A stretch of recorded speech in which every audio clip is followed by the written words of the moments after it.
In the year 1071, the Byzantine Empire still looked powerful. From the outside, it was ancient, wealthy, and intimidating.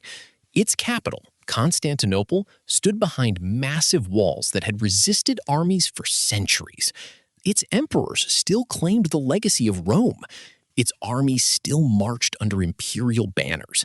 Its gold still flowed through the markets of the Mediterranean. But on the eastern frontier, something was changing. Across the highlands of Armenia and Anatolia, a new power was moving west. They were fast, they were mobile, they fought from horseback. They came not as one single invading army at first, but as raiders, warriors, settlers, and commanders probing the edges of Byzantine power. They were the Seljuk Turks, and on August 26, 1071, near the fortress town of Manzikert, the Byzantine Emperor Romanos IV Diogenes would face the Seljuk Sultan Alp Arslan in a battle that would echo through history. But before we begin, there is one important correction. This was not an Ottoman battle. The Ottoman Empire did not yet exist. The Ottomans would rise centuries later in northwestern Anatolia. The Battle of Manzikert was fought between the Byzantine Empire and the Great Seljuk Empire.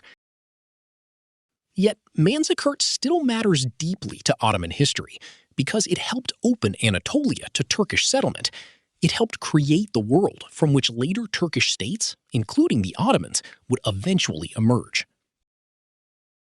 This is the story of a battle that did not instantly destroy Byzantium, but shattered its control of the East. A battle where one emperor was captured alive. A battle where military defeat became political catastrophe. And a battle remembered centuries later as the moment the doors of Anatolia opened. This is the Battle of Manzikert. To understand Manzikert, we need to understand Byzantium before the disaster. For centuries, the Byzantine Empire had survived enemies on nearly every side. Arabs, Bulgars, Rus, Persians, and nomads had all tested it, and yet Byzantium endured. In the 10th century, under emperors like Nikephoros Phocas, John Themistocles, and Basil II, Byzantium had even gone on the offensive. It expanded into the Balkans, Syria, Armenia, and parts of the eastern frontier. By the early 1000s, the empire looked strong. But strength can hide weakness. After Basil II died in 1025, the empire entered a dangerous period of court politics, aristocratic rivalry, military neglect, and internal division. The frontier armies that had defended eastern Anatolia were weakened. The balance between military commanders and civilian court elites began to break down. And while Byzantium argued with itself, the world beyond its eastern border changed. The Seljuks, a Turkic dynasty that had risen out of Central Asia, expanded into Persia, Iraq, Armenia, and Syria. Their warriors were masters of mounted archery. They could strike quickly, retreat before a heavy army could catch them, and return when the enemy was tired or exposed. This was a nightmare for the Byzantines. The Byzantine army could still be formidable in a set-piece battle. It had heavy cavalry, infantry, mercenaries, elite guards, and centuries of military tradition. But catching fast-moving Turkish raiders across the mountains and plains of eastern Anatolia was another matter entirely. By the 1060s, Seljuk raids were increasing. Towns were threatened. Fortresses were pressured. Armenian lands that had once served as buffers were now exposed. The eastern frontier was becoming unstable. And into this crisis stepped a new emperor, Romanos IV Diogenes. Romanos IV was not born into the most powerful court faction. He was a military man, not simply a palace politician. When he became emperor in 1068, He understood the danger in the east. Turkish raids were not just an inconvenience, they were a sign that Byzantine control over Anatolia was weakening. And Anatolia was not just another province, it was the heartland of Byzantine manpower. Its farms fed the empire, its villages supplied soldiers, its roads connected Constantinople to the eastern frontier. If Anatolia became unstable, the empire itself would become unstable. So Romanos launched campaigns in 1068 and 1069, trying to restore order, rebuild military confidence, and push back against Turkish incursions. But the problem was difficult. The Seljuks did not always fight the kind of battle the Byzantines wanted. They raided, withdrew, scattered, and regrouped. Romanos could march with a large army, but a large army moved slowly. It needed food, water, animals, baggage, and secure lines of communication. In 1071, Romanos decided to act decisively. His target was the region around Lake Van, especially the fortresses of Manzikert and Kliat, also known as Alat. These fortresses mattered because they controlled access routes into the Lake Van basin. Recovering them would strengthen Byzantine authority and signal that the empire was still capable of defending its eastern frontier. Romanos believed he could restore imperial power with one major campaign, but he was marching into a dangerous landscape. And worse, he did not fully understand where his enemy was. The Seljuk Sultan Alp Arslan was one of the most powerful rulers of the Islamic world, but his main focus was not necessarily the conquest of Byzantium. At the time, Alp Arslan was deeply involved in struggles to the south, especially in Syria and against the Fatimid Caliphate of Egypt. His strategic attention was pulled toward the Muslim world, not simply toward Constantinople. This matters because Manzikert was not originally planned as some grand Seljuk invasion to destroy Byzantium. Romanos marched east to recover fortresses and stabilize the frontier. Alp Arslan moved to stop him because a Byzantine army threatening his northern flank could not be ignored. Two rulers, each with limited but important goals, were about to collide. Romanos gathered a large and diverse army. It included Byzantine troops, Armenians, Syrians, Varangians, Normans, Germans, Bulgarians, Pechenegs, Uzes, Cumans, Russians, and Turkic auxiliaries. This may sound chaotic, but multi-ethnic armies were normal for Byzantium. The empire had long used mercenaries and allied troops. The real problem was not diversity itself. The problem was trust. Some commanders were loyal to Romanos. Others were tied to rival political factions. Some mercenaries were dependable. Others were not. And some men in the army may have cared more about their own survival, fortune, or faction than the emperor's success. As Romanos marched east from Theodosiopolis, modern Erzurum, he entered difficult country. The land had already been damaged by raids. Supplying the army was hard. The farther he moved, the more vulnerable he became. Still, Romanos pressed on. Then came the decision that would haunt the campaign. He divided his army. Romanos sent a major detachment under Joseph Tarchanaiotes and the Norman mercenary commander Roussel de Bailleul toward Kliat. Meanwhile, Romanos himself moved toward Manzikert. On paper, this made sense. If both fortresses were taken, the Byzantines would strengthen their position around Lake Van. They would recover key strongpoints and reassert imperial authority. But in war, what makes sense on paper can become deadly in the field. By dividing his forces, Romanos weakened the army under his direct command. That might have been acceptable if communication remained open and if the enemy was far away. But the enemy was not far away. Alp Arslan was moving quickly, and Romanos' intelligence appears to have failed him. The Byzantines seem to have believed that the Sultan was either too distant or too occupied elsewhere to intervene effectively. But Alp Arslan understood the danger. He moved north and brought his forces toward Manzikert. Now, Romanos had captured Manzikert, but he did not know that the detached part of his army would not return in time for the decisive battle. Whether Tarquiniotes and Roussel deliberately abandoned him, made a cautious decision, or were simply cut off by Seljuk movements remains debated. But the result was clear. Romanos faced Alp Arslan with only part of his army, and the Seljuks were ready to fight on their own terms. The days before the battle were filled with confusion and warning signs. On August 24th and 25th, Byzantine units skirmished with Seljuk forces. Nikephoros Bryennios, one of Romanos' commanders, managed an orderly withdrawal after contact with the enemy. But another commander, Nikephoros Basilikes, was ambushed and captured. This should have made the danger obvious. The Seljuks were nearby.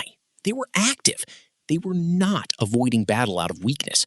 They were testing, watching, and waiting. On August 26, 1071, Romanos prepared for the main engagement.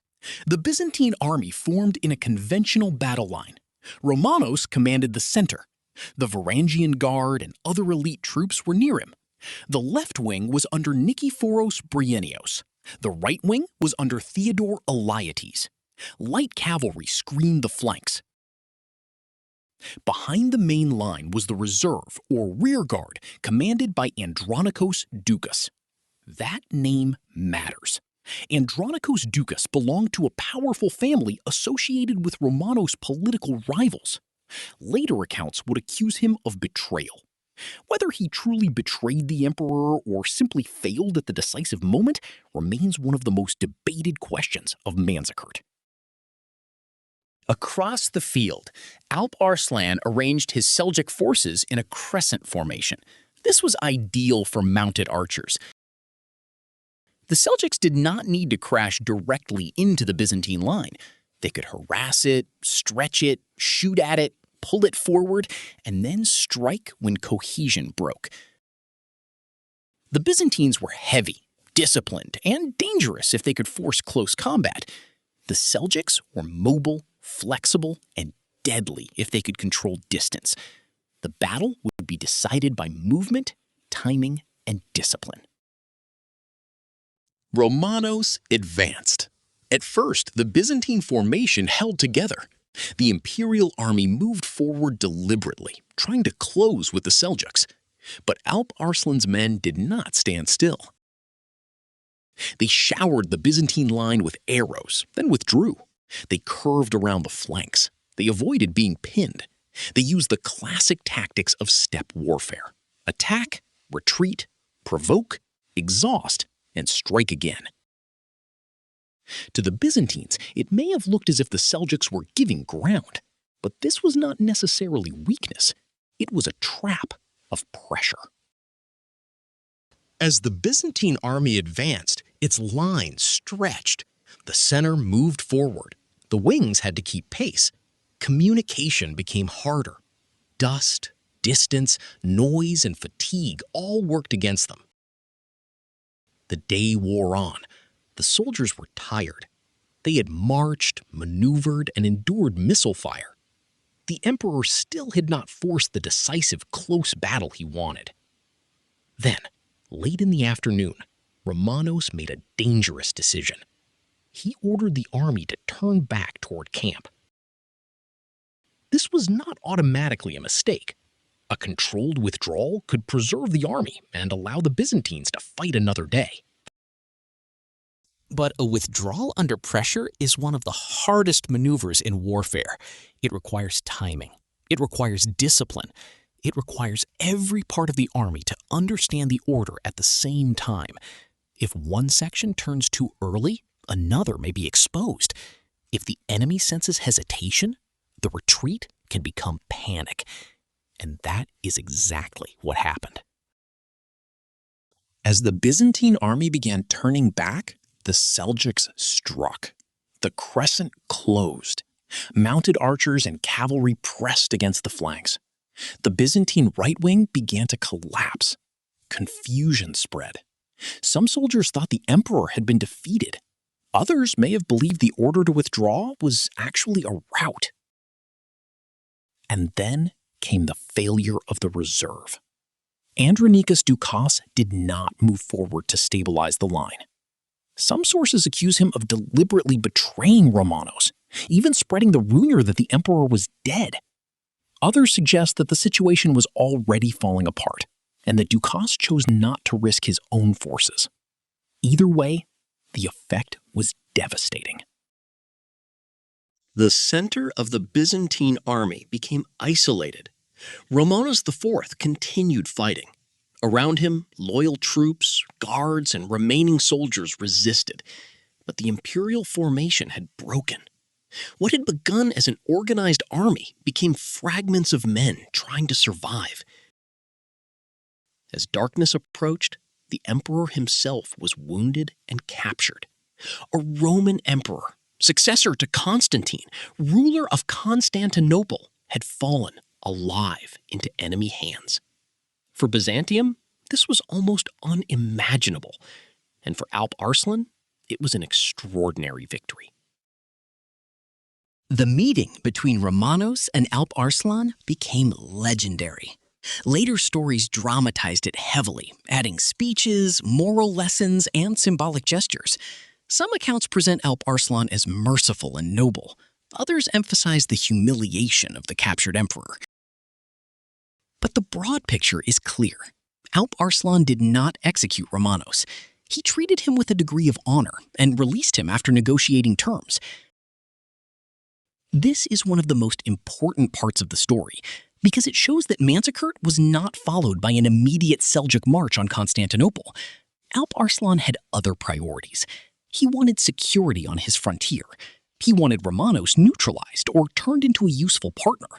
He did not need to destroy Byzantium completely in that moment. The peace terms were relatively moderate, considering the scale of the victory.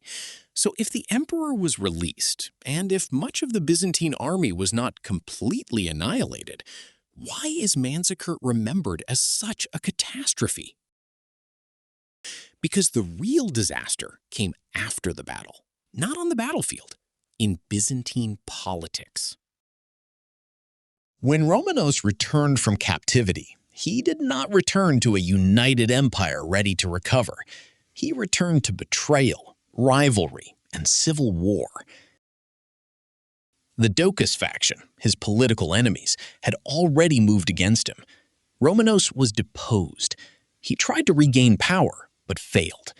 Eventually, he was captured, blinded, and sent into exile. He died soon after. This was the true turning point. Not simply that Romanos lost a battle, not simply that he was captured, but that the Byzantine state failed to recover coherently after the defeat. A strong and united government might have stabilized Anatolia. It might have reinforced the frontier. It might have used the surviving army, negotiated peace, and restored order. Instead, Byzantium turned inward. Civil war weakened the empire. Rival claimants fought for power. Local commanders pursued their own interests. Mercenaries and warlords carved out influence. Turkish groups moved deeper into Anatolia, sometimes as raiders, sometimes as settlers, sometimes as allies of one Byzantine faction against another. The frontier did not collapse in one single afternoon. It unraveled. And once that unraveling began, it was extremely difficult to stop. This is why modern historians often warn against the simple version of Manzikert. The simple version says, Byzantium lost the battle, and Anatolia was immediately lost. The real story is more complicated.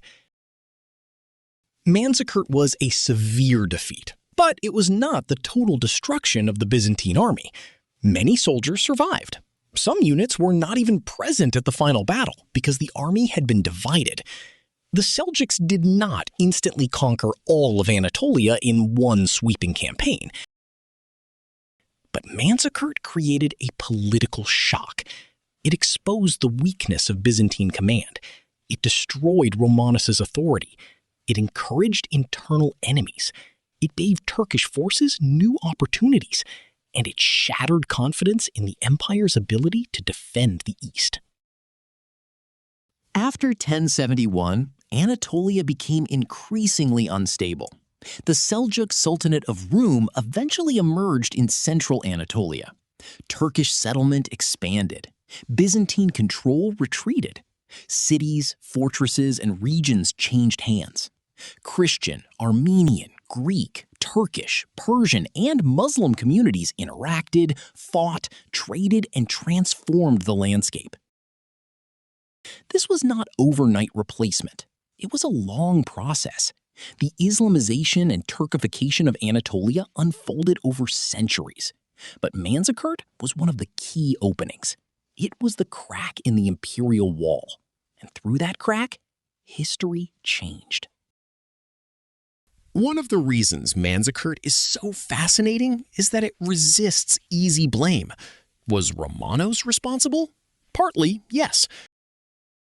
He divided his army, he relied on uncertain intelligence, he marched into difficult territory with a large and complicated force. He underestimated the danger of fighting a mobile enemy under conditions that favored mounted archers. Was Andronikos Doukas responsible? Possibly. His failure to support the emperor at the decisive moment helped turn battlefield confusion into disaster. If he deliberately betrayed Romanos, then his role was catastrophic. But even if there was no deliberate betrayal, his failure showed how dangerous Byzantine political division had become. Was Alp Arslan simply a military genius? He was certainly effective. He moved quickly, understood his enemy's weaknesses, and used Seljuk tactics brilliantly. He did not need to destroy the Byzantine army head-on. He only needed to exhaust it, stretch it, and strike when it lost cohesion. But the Seljuk victory also depended on Byzantine mistakes. Manzikert was not just one commander defeating another. It was a collision between two military systems, two political worlds, and two strategic realities. The Byzantines wanted to restore a frontier with a heavy imperial army. The Seljuks used mobility, pressure, and patience.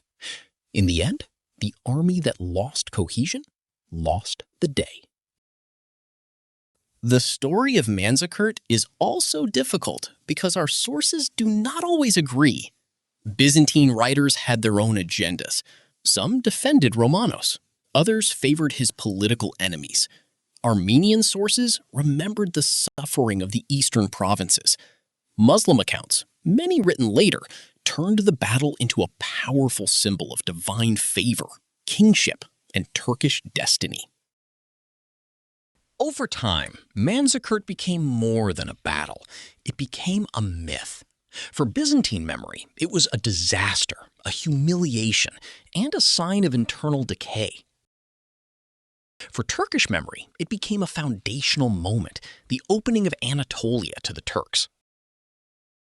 For later historians, it became one of the great turning points of medieval history. But we have to be careful. The battle's meaning in later memory is not always the same as its immediate reality in 1071. In reality, Alp Arslan did not set out to create the Ottoman Empire. The Ottomans were centuries away.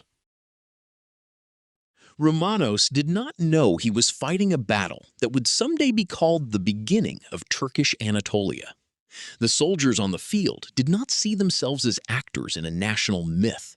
They were men trapped in dust, heat, confusion, arrows, orders, fear, and failing light. And by the end of that day, the emperor of the Romans was a prisoner. The Byzantine Empire did not die at Manzikert. That is another misconception. In fact, Byzantium survived for nearly 4 more centuries. Under Alexios I Komnenos and his successors, the empire recovered some strength. The First Crusade even helped the Byzantines regain parts of western Anatolia. Constantinople remained one of the greatest cities in the world. The empire endured, but it was never the same. Before Manzikert, Anatolia was the empire's deep interior, its military heartland, its shield. After Manzikert, Anatolia became contested ground. The empire's center of gravity shifted. Its manpower declined. Its strategic depth narrowed. Its enemies grew closer. Its dependence on diplomacy, mercenaries, and alliances increased. The loss was not immediate, but it was profound. Manzikert did not end Byzantium in one stroke. It began a transformation that Byzantium could never fully reverse. And in that transformation, the future Ottoman world became possible. The Seljuks came first, then the Sultanate of Rum, then smaller Turkish beyliks. And from one of those frontier beyliks, centuries later, came the Ottomans. So while the Battle of Manzikert was not an Ottoman battle, it was part of the long chain of events that made the Ottoman rise possible. It was not the birth of the Ottoman Empire, but it helped create the world in which the Ottoman Empire could be born. In the end, Manzikert matters because it shows how empires are rarely destroyed by one thing alone. They are weakened by pressure from outside. They are endangered by mistakes from within. They are broken when military defeat becomes political collapse. Romanos IV marched east, hoping to restore Byzantine strength. Instead, he exposed Byzantine division. Alp Arslan did not need to conquer Constantinople. He only needed to win the battle in front of him. The Byzantines did the rest to themselves. A failed campaign became a lost emperor. A lost emperor became a civil war. A civil war became a broken frontier. And a broken frontier became the opening of Anatolia. That is the true power of Manzikert. Not that one day ended an empire, but that one day revealed how fragile the empire had become. And once that fragility was exposed, the map of the medieval world began to change. The Roman Empire of the East would survive, but the age of secure Byzantine Anatolia was over. And from the high plains near Manzikert, a new chapter in Turkish, Byzantine, Islamic, and eventually Ottoman history began. The battle was fought in 1071. The Ottomans would come much later, but the road to their world began here, at Manzikert.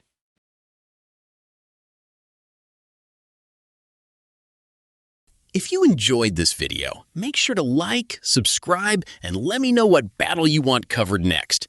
Was Manzikert truly the beginning of Byzantium's fall, or was it the civil war after the battle that doomed the empire's hold on Anatolia? Let me know your thoughts in the comments.